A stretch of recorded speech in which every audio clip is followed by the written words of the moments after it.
This week, there was a surprising power struggle at the top of Korea, and some so-called super teams are floundering in EMEA. But I think that might pale in comparison to the most exciting thing, which is we got our first look at pro perks, thanks to Japan. Hey folks, my name is Apostle, and this is Watching Overwatch, also known as WoW. It's the show that covers everything you need to know about Overwatch Esports, and this week was an exciting one, as we saw the final matches of the regular season for a couple regions, and things are really starting to look exciting for the playoffs. So before we get into spoilers, here are the games that are worth going back and watching. First, in EMEA, Team Peps versus the Ultimates. It's been a bit hard to get a good read on just how good Peps are, but this match was definitely one of their better showings. It was super fun to see the French team pop off. Then in Korea, as always, Falcons versus Crazy Raccoons. Despite some recent weakness from Falcons, this match still delivered an amazing time, and thankfully it did live up to the hype. Finally in Japan, Vortex Wolf versus Please Not Hero Ban as one of the first pro matches to actually have perks. It was a very exciting watch that will be interesting to see how it ages as we look back on it in the future. So with that out of the way though, let's jump into our region recap, starting with Korea, as this was a very interesting week. As we look at the results here, we can see that one team in particular had a very good week, and that's We Are Yours, having just an absolutely phenomenal set of results. They beat both partner teams of Falcons and T1 and looked pretty dominant while doing it, as their win over T1 was a 3-0 and their win over Falcons was a 3-1. Now, I will say there is a little bit of an asterisk for these wins, as both Falcons and T1, they had some pretty difficult matches aside from Wei that they had to prepare of. And there is the possibility that they just didn't decide to prepare as much for Wei, but even with that being said, Wei was still able to come in and take huge advantage of that to just put up a great match. T1's other match against FTG, they were able to win 3-1, but for Falcons' other match against Crazy Raccoons, it was an absolute giga banger. That Falcons ended up losing 3-2. So this kind of sucks for Falcons, since, at least from the outside, it looks like they put all their time into preparing for Raccoons, ended up getting rolled by Wei because of their lack of preparation, and then all that preparation still wasn't enough to even beat them. Now, this match actually got a post-match interview from Lip, and it revealed some pretty interesting stuff. He said that their initial composition on Esperanza was actually inferior compared to Falcons comp, and the delayed switch is the reason why they ended up losing on that map. Whereas on New Junk City, while their starting composition was pretty good, Team Falcons just adapted way better, and that made Crazy Raccoon overthink their strategy, which again then ended up losing them that map. He said that Team Falcons typically adopt a passive and defensive playstyle, and so in response, Raccoons tried to play even more defensively in the first map. Additionally, the introduction of hero bans this season is probably in Crazy Raccoon's favor, as their strategies will probably work better with it. And interestingly, he was actually asked about his proficiency with Symmetra's right-click, and he's attributed his accuracy to pure instincts, and advised players to practice more, focusing on right-click usage over left-click. So Lip basically just said sim diff. I respect him so much for that. Now, aside from that gigabanger, the other matches went pretty much as expected. Crazy Raccoons obviously beat Poker Face, Zeta cleaned over New Era, FTG beat VEC. The one interesting match, though, was Poker Face versus New Era, as these are both kind of bottom feeder teams, but New Era, they started pretty decently. They took a map off Falcons, and they went to map 5 against Wei. But Poker Face got 3-0'd by both those teams. Despite that, in this matchup here, Poker Face was able to take the win over New Era 3-1, which is pretty impressive from them. Shows that Poker Face still has potential, and you know what, they're not in that bottom 2 quite yet, so good for them. Overall though, it's made a pretty interesting set of standings here for Korea, and I have to note, Zeta are there in that number 2, Falcons at number 3.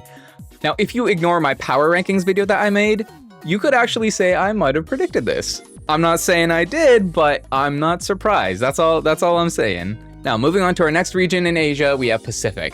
And this was a pretty interesting week since we finally see a clear top dog in 99 Divine as they took a 3-0 over Miku Fan Club. Of course, these are the two teams that have kind of just been dominating all the competition. And honestly, I thought this matchup would be a lot closer than it actually ended up being.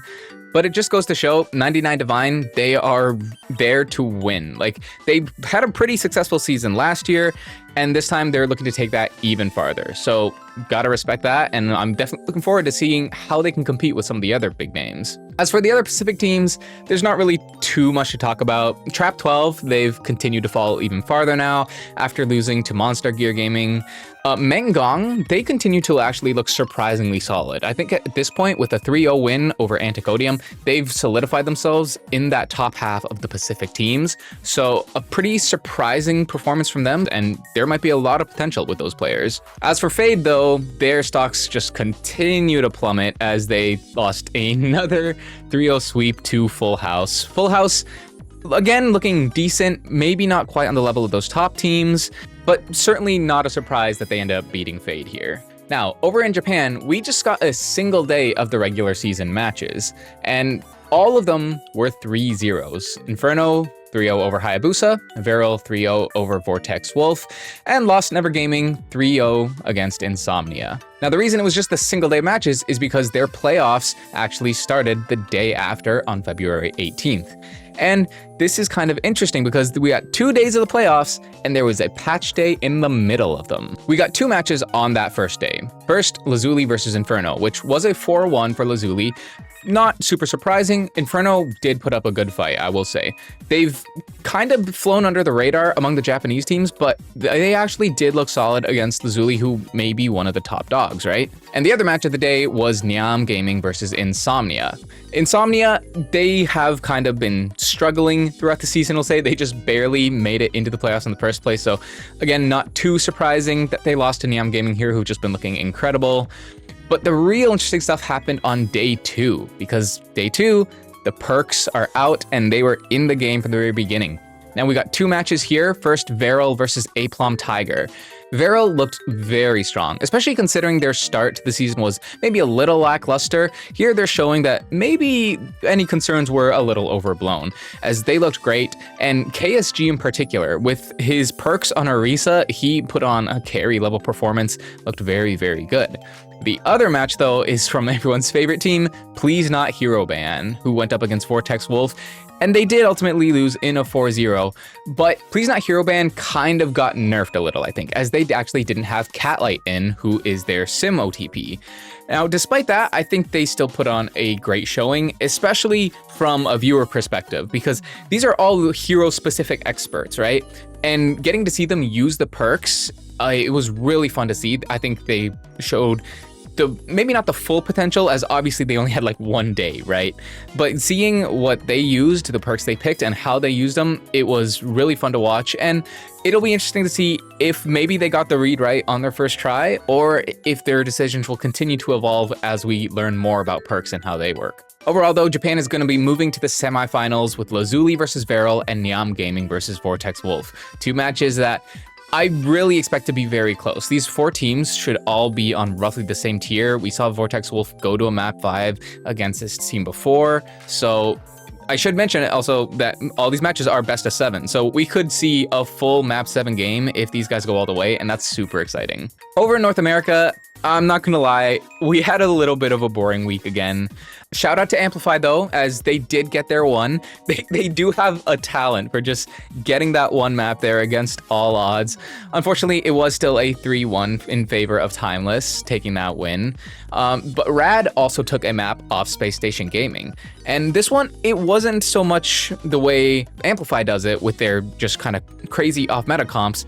Rad just had a lights-out performance from Chronic, who straight up diffed Seeker on Hitscan for the push map. It was a very, very impressive performance from him.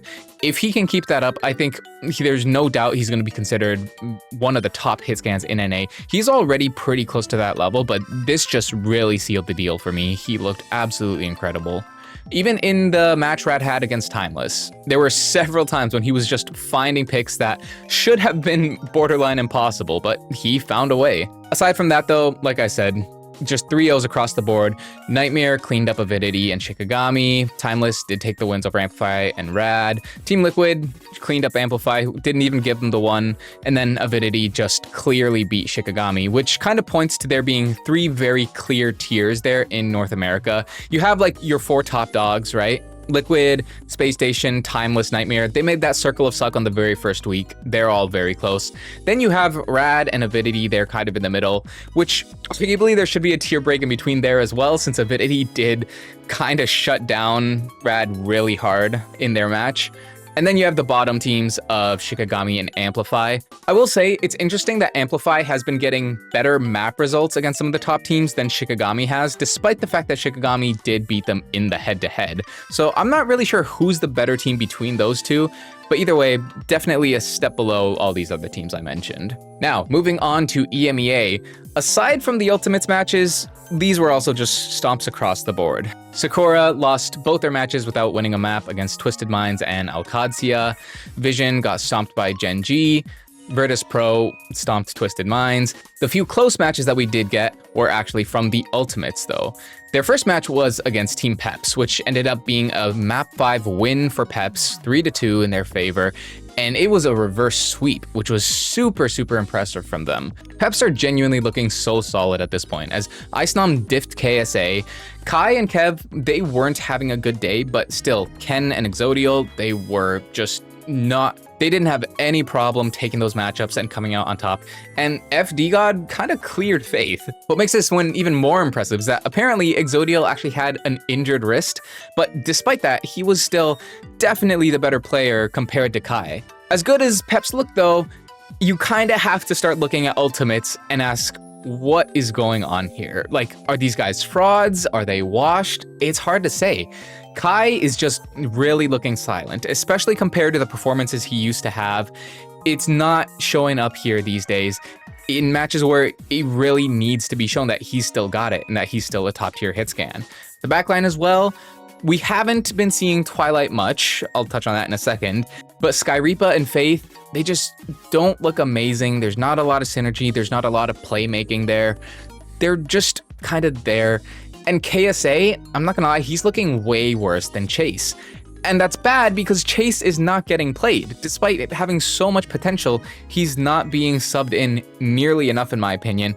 Obviously, there might be some reasons for that behind the scenes, but he really should be getting more playtime considering when he does come in, he looks amazing. Like, yeah, Ultimates, they have the veteran roster, but maybe that's just not enough anymore. Now, in their next match against OWCS, we actually did see Twilight come in for the first time of the season on Havana. And I'm not gonna lie, he actually pounded. He actually mostly played Zenyatta, not Diana like we were thinking that he would mostly play. But man, he looked phenomenal, and they were actually able to win that map. I'm not saying Twilight is a solution to all your problems here, but you gotta look at the facts. When Twilight's in, they won. When he's not, they started losing. Make of that what you will.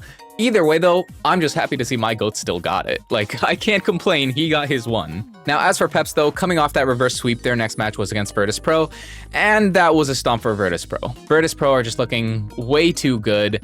Peps, as solid as they are, maybe they're just really good at taking advantage of these floundering teams, and they're not quite at the level of being a top tier quite yet. Hopefully though, maybe in the future, we'll see a little bit more come from them, but yeah, Virtus Pro just really cleaned them up. Anyway, with all the regions covered, real quick, I do want to update you on the FaceIt standings. We do, of course, still have the FaceIt Masters League going on, and the standings are looking pretty interesting. We can see the names that we'd mostly expect to see: OWCS Esports, Incendia, SRP Check, all doing great so far. But of course, we have only had a few matches played, right? It's not really enough to tell exactly how good these teams are matching up compared to others right now.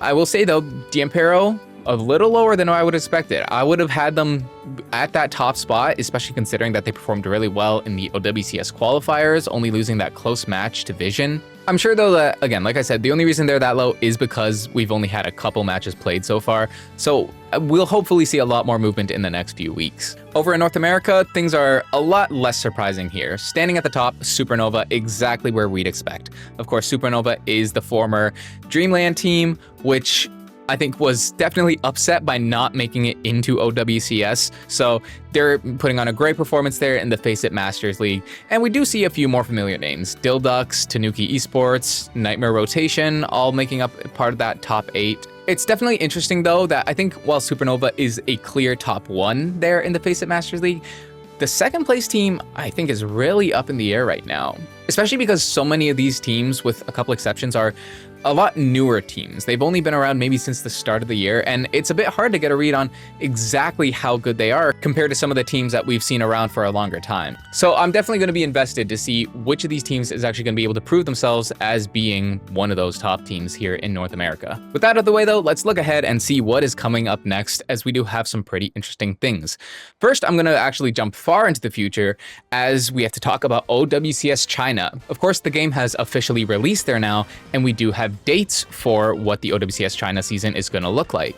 The regular season will run from March 27th to March 30th, and it's going to be a round robin with 2 groups, so pretty similar to the same way Japan did it, and all matches will be first to 3. The top 3 teams of each group will advance to the regional playoffs happening on April 4th. Now, of course, you might notice that's a very accelerated kind of season, right? But this does ensure that they'll actually have a chance to participate in the Champions Clash happening in Hangzhou. With 8 teams participating here, I expect we'll be seeing some team announcements and stuff happening very, very soon. Of course, there is that one confirmed team in Overwatch Esports, but I'm sure it's only a matter of time before we see the rosters really start to fill out here. And it's going to be super exciting, especially now that they have their own servers and they're going to be grinding like crazy, I'm sure. Of course, though, happening much sooner, maybe even already started, we have the playoffs for OWCS Japan. They're ongoing right now, and it's going to be a really, really close battle to come out on top. I'm super excited for that, and I definitely think there are matches you're not going to want to miss if you're able to catch them. And then over in Korea, now that their regular season is done, it's time to look at their playoff seeding decider matches. So this will be between Crazy Raccoon, Zeta Division, Team Falcons, and Wei to determine who's going to be able to actually make it there into those last few spots, as well as the last chance qualifier. I think it's a pretty safe bet that it'll be one of either FTG or T1 coming in from there, but either way, hopefully we see some exciting matches come out of it, and you'll definitely want to keep an eye. And just to remind people, historically, when we've seen these decider matches where you just pull the top teams and tell them to hash it out, we get some absolute giga bangers. It's just match after match of peak gameplay, so you're not going to want to miss it, and it'll be super exciting to cover here. But that is going to be a wrap for today. A pretty exciting week as we finish off the last normal weekend of OWCS without any perks, and we're moving on into this kind of new style of Overwatch where perks are going to be enabled, and who knows what we're going to see, right? While standings may not change maybe a whole ton, I think the way we see players choose their heroes and especially utilize them on the battlefield, there's a lot of potential for some crazy stuff to happen there, and the skill ceilings have absolutely just been raised, right? So the game is going to be super exciting, and I cannot wait to see what happens. Of course, links to everything I talked about can be found in the description right down below, so make sure to check those out if you want more details. And if you're interested, make sure you join my Discord where you can talk with other like-minded Overwatch fans. With the regular seasons ending and playoffs starting, we are definitely in for a treat over the next few days when it comes to Pro Overwatch, and it's going to be a lot to keep track of. But even if you can't, there's no need to worry, because that's what I'll be here for. Thank you all so much for watching, hope you enjoyed, and I'll see you back next time.